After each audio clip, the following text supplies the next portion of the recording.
CSK रो बसिला बैठक हैला बड़ घोषणा। सीएसके फैंस को पाई दुख खबर।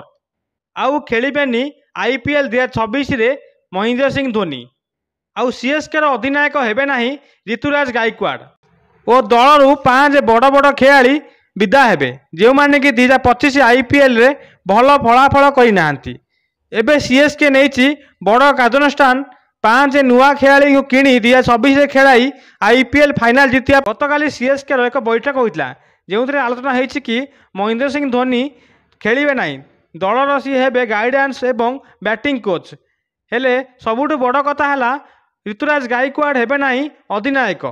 दल में 5 खेलाड़ी विदा हेबे और 5 नुआ खेलाड़ी किणा हेबे। केउ केउ माने 5 खेलाड़ी विदा हेबे एबे आपन को मो कहूची, किंतु केउ को 5 नुआ खेलाड़ी किणा हेबे मु आपन को आगामी वीडियो रे जणाइबी कौन होइछि आलोचना। केउ 5 खेलाड़ी खेलिबे सीएसके 2026 आईपीएल।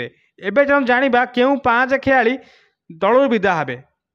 प्रथम अछंती रविचंद्र अश्विनी दलरू विदा हेबे एवं दीपक हुडा सीएसके रु विदा हेबे। राहुल त्रिपाठी मध्य सीएसके रु विदा हेबे। महेंद्र सिंह धोनी विदा हेबे नाही, दल रहिबे एवं गाइडेंस एवं बैटिंग कोच हेबे। शेष अछंती विजय शंकर दलरू विदा हेबे एवं तांको जगह नुआ खेलाड़ी किणा हेबे। ये होउछि जहाँकि आज सबुठु बड़ अपडेट। गतकाली सीएसके बैठक रे होइथिबा आलोचना ये होउछि बड़ अपडेट जे कि 5 खेलाड़ी विदा हेबे, नुआ 5 खेलाड़ी खेलिबे। महेंद्र सिंह धोनी खेलिबे नाही, तांको स्थान रे ऋतुराज गायकवाड़ अधिनायक हेबे नाही। एमिति किछि अपडेट आसीछि।